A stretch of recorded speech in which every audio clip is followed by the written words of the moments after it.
Ya, Assalamualaikum warahmatullahi wabarakatuh.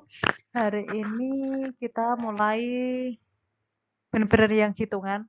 Jadi materi pertama di pertemuan kedua ini kita akan membahas teori probabilitas. Probabilitas atau peluang kalau kalian sering mendengarnya. Probabilitas itu juga disebut dalam bahasa Indonesia disebut juga kemungkinan, kebolehjadian, peluang, dan kementakan. Kalau kementakan kita jarang dengar, kita seringnya dengarnya peluang, probabilitas itu peluang. Jadi kita ini kan hidup menghadapi sesuatu yang namanya ketidakpastian atau uncertainty. Misalnya nih, kita kalian nanti ujian statistik bisa jadi dapat A, bisa jadi dapat B, C, D, atau bahkan nggak lulus. Itu kan masih kemungkinan karena belum sampai akhir semester di mana nilai belum keluar. Jadi saat ini kita masih meraba-raba, kita dapat nilai apa sih kayak gitu. Terus ya contoh yang kedua, misalnya hari ini akan hujan atau enggak ya kalau mendung tuh juga belum berarti hujan kalau belum belum benar-benar air turun dari langit itu belum tentu juga hujan. Jadi kita nggak tahu akan hujan atau enggak. Nah, biasanya peluang itu diberi simbol P atau singkatan dari peluang atau probability. Sama aja ngepasi dalam bahasa Indonesia peluang, dalam bahasa Inggris probability, hurufnya diawali dengan huruf P, jadi singkatannya P, dan dinyatakan dalam angka positif dengan minimum 0 dan maksimum 1. Jadi nggak ada tanda negatif. Jadi kemungkinan itu dari 0 sampai 1, bukan dari misalnya negatif 1 sampai 1 enggak. Jadi angka positif. Sedangkan simbol untuk kemungkinan tidak terjadinya sesuatu biasanya dinyatakan dengan 1-P. 1 dikurangi probabilitas atau peluang. Nah, pengertian peluang kalau P sama dengan 0. Jadi kemungkinan peluang itu terjadi itu sama dengan tidak mungkin atau mustahil. Jadi nggak mungkin terjadi nih misalnya matahari terbit di malam hari itu kan juga nggak mungkin. Kemudian misalnya semua mahasiswa di kelas statistik saya hari ini bangunnya kesiangan semua. Itu kan kayaknya nggak mungkin ya. Tapi bisa jadi sih. Itu walaupun 0,0 bisa mungkin jadi kalau malahnya pada begadang semua. Itu misalnya dapat A semua gitu kayaknya juga nggak mungkin karena biasanya saya menganut nilai yang menyebar. Jadi ada yang dapat A, ada yang dapat AB dan lain sebagainya. Kemudian ini kalau P sama dengan 1, kalau tadi kan P sama dengan 0, sekarang P sama dengan 1, itu adalah berarti peluang itu pasti terjadi. Dan tidak mungkin tidak terjadi. Misalnya peluang darah mengalir dalam badan orang yang masih hidup adalah 1. Pasti kalau kalian hidup kan pasti darah mengalir kan, nggak mungkin nggak ada darah di badan kalian. Kalian manusia, bukan misalnya ini vampir, bukan kalian hidup.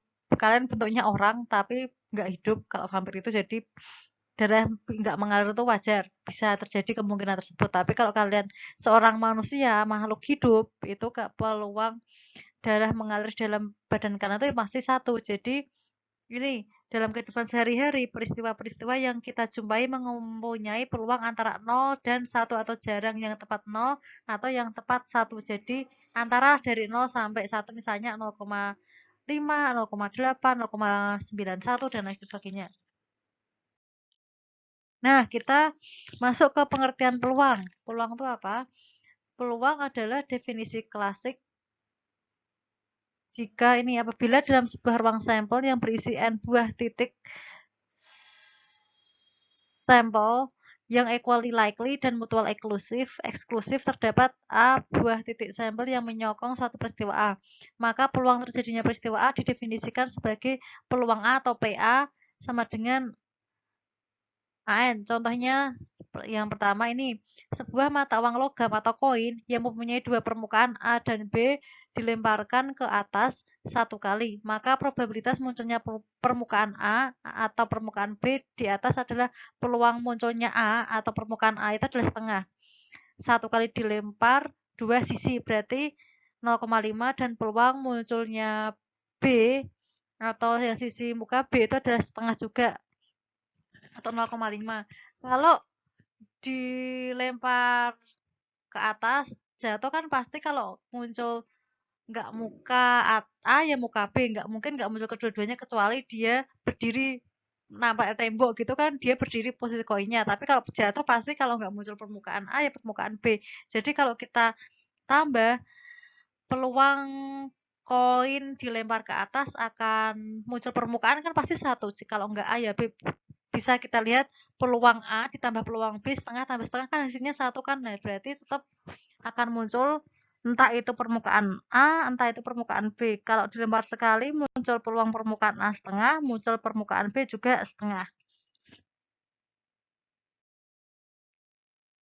Yang kedua adalah sebuah dadu yang mempunyai 6 permukaan yang sama. Jadi kan dadu itu sisinya 6, angka 1 sampai 6. Dilemparkan satu kali, maka probabilitas munculnya satu permukaan di atas atau peluang muncul angka 1 adalah 1/6 karena muncul lempar sekali, kemudian sisinya ada 6. Yang paling bawah itu adalah jumlah sisinya 6.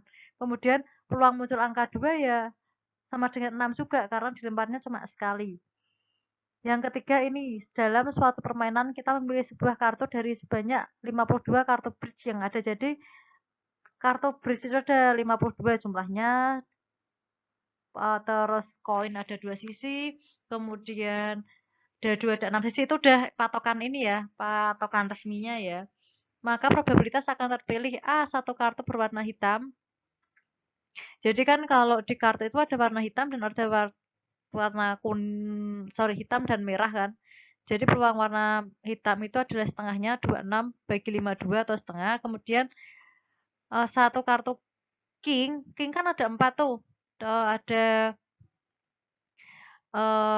di kartu itu ada yang namanya pajik, terus apa itu bunga apa daun, kemudian yang love kayak gitu itu ada 4 kan 4 jenis saya nggak hafal karena nggak suka main kartu itu jadi kartu king karena ada 4 macam jadi peluang muncul kartu king adalah 4 dibagi 5 2. Selanjutnya probabilitas empiris jadi probabilitas ditentukan berdasarkan observasi ditentukan berdasarkan pengalaman atau peristiwa-peristiwa yang telah terjadi. Apabila dari N buah rentetan peristiwa terdapat T buah peristiwa A, maka peluang terjadinya peristiwa A didefinisikan sebagai PA sama dengan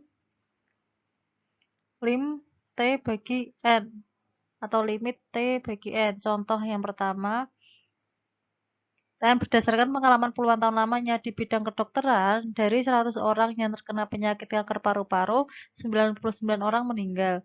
Pada suatu saat Tuan A terkena penyakit ini. Pertanyaannya, berapa peluang dia akan meninggal karena penyakit tersebut? Jadi peluang A-nya itu adalah 99 dibagi 100 sama dengan 0,99. Jadi probabilitas ini ditentukan berdasarkan perasaan atau kira-kira peneliti. Jadi cara ini dipengaruhi oleh pribadi seseorang sehingga bersifat subjektif. Selanjutnya hubungan antara peristiwa satu dengan yang lain ada 4. Yang pertama mutually eksklusif, terus yang kedua independen, yang ketiga kondisional, dan yang keempat exhaustive. Oke, yang pertama adalah rumus dasar probabilitas. Yang pertama, peristiwa yang mutually eksklusif. Jadi rumusnya P, A atau B sama dengan peluang A ditambah peluang B, PA plus PB. Jadi misalnya contoh, ketika dadu dilempar, maka probabilitas muncul permukaan di atas yaitu masing-masing 1/6. Karena di dadu ada 6 sisi, jadi masing-masingnya 1/6. Ketika ditanyakan berapa probabilitas diperoleh permukaan pertama atau keempat salah satu muncul di atas, jadi peluang muncul angka 1 1/6, peluang muncul angka 4 juga 1/6. Jadi peluang 1 atau 4 adalah 1/6 ditambah 1/6, ketemunya 2/6 atau 1/3. Yang kedua adalah peristiwa yang independen. Jadi probabilitas terjadi bersama-sama, rumusnya peluang A dan B, karena terjadi bersama-sama jadi A dan B, rumusnya adalah PA, peluang A kali peluang B. Kemudian probabilitas terjadi salah satu, jadi peluang A atau B karena terjadi salah satu ya, bukan bersama-sama. Kalau bersama-sama dan kalau salah satu terjadinya atau. Rumusnya adalah P peluang A tambah peluang B dikurangi peluang A dan B. Contohnya ini, sebuah dadu dilempar bersama-sama. Berapakah probabilitas yang pertama mendapatkan permukaan satu semua dari dua dadu itu yang tampak di atas, atau dan rumus soal yang kedua, mendapatkan permukaan nomor satu pada dadu pertama atau pada dadu kedua yang tampak di atas. Ini pengerjaannya. Jadi maka peluang A adalah 1/6 atau muncul yang tadi angka 2 atau berapa tadi yang kedua peluang munculnya B juga 1/6. Jadi peluang muncul keduanya di atas adalah peluang A dan B rumusnya adalah peluang A dikalikan peluang B. Jadi 1/6 dikalikan 1/6 yaitu 1/36. Jadi probabilitas dua dadu muncul permukaan nomor satu semua adalah 1/36 atau 1/36. Kemudian peluang tadi ditanyakan kedua probabilitas salah satu dari dua dadu muncul permukaan nomor satu, jadi cuma salah satu aja rumusnya PA plus PB min PA dan B, jadi 1/6 tambah 1/6 dikurangi 1/36. 1/36 tadi yang pertama tadi A dan B kan dikalikan 1/6 kali 1/6 ketemunya 1/36. Jadi ini itu dari sini. Kemudian di persamaan penyebut kalian tahu kalau ini penyebutnya 6, ini 6, terus ini 3, ini 36 disamakan penyebutnya dulu 1/6 itu jadi 6/36 ditambah 6/36 12/36 dikurangi 1/36 ketemunya 11/36. Jadi probabilitas salah satu dari dua dadu muncul permukaan nomor satu adalah 11/36. Yang ketiga, peristiwa yang kondisional. Jadi peluang A dan B, rumusnya adalah peluang A dikalikan peluang B atau A. Contohnya, probabilitas calon mahasiswa diterima di Fakultas Ekonomi UMS sebesar 0,40. Dan kalau sudah diterima, menjadi mahasiswa memiliki kemungkinan lulus sarjana sebesar 0,80. Berapa probabilitas calon itu akan lulus sarjana? Jika diterima di FEB UMS merupakan peristiwa A, yang ini A, kemudian dan lulus sarjana merupakan peristiwa B, yang ini B, maka peluang A adalah 0,40 dan peluang B atau A sama dengan 0,80. Jadi probabilitas calon itu akan lulus di FEB adalah 0,40 dikalikan 0,80 ketemunya 0,32. Nah, yang terakhir kita masuk ke permutasi, yaitu merupakan penyusunan objek-objek sejumlah N yang tiap-tiap kali diambil sejumlah R dengan memperhatikan tata susunannya. Jadi, peluang NR sama dengan faktorial N dibagi faktorial N dikurangi R. Jadi, tanda pentung itu membacanya faktorial ya.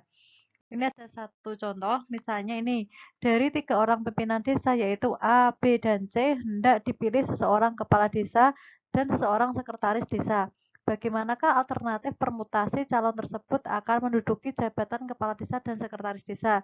Jadi N-nya ada 3, jadi 3 orang kan pimpinan desa A, B, C, N-nya 3, kemudian R-nya 2, dipilihnya 2. Jadi kepala desa dan sekretaris desa jadinya R-nya 2. Peluang calon tersebut menduduki jabatan kepala desa dan sekretaris desa berarti ini 3 faktorial dikurangi 3 kurangi 2 faktorial sama dengan ini. Jadi kalau faktorial itu kayak gini, masih ingat nggak kalian? Ini pelajaran mungkin SMP. Sama dengan 3 faktorial itu 3 kali 2 kali 1 dibagi 3 min 2 kan 1 faktorial berarti 1. Sama dengan 6 bagi 1 sama dengan ada 6. Ini ya ada 6. Nah, misalnya kalau 4 faktorial ya berarti 4 kali 3 kali 2 kali 1. Jadi faktorial itu tergantung angka depannya berapa, nanti diturunkan sampai angka 1 pengaliannya. Jadi peluang bagaimana alternatif permutasi calon tersebut ada 6 berarti AB, AC, BC, BA, CA, CB kayak gitu. sekian materi untuk probabilitas. Silahkan kalian baca di internet, cari buku untuk menambah referensi kalian. Semoga dimengerti. Kalau enggak, silahkan nanti bertanya di grup chat WA atau lewat Classroom bisa. Terima kasih. Semangat belajarnya ya, teman-teman. Assalamualaikum warahmatullahi wabarakatuh.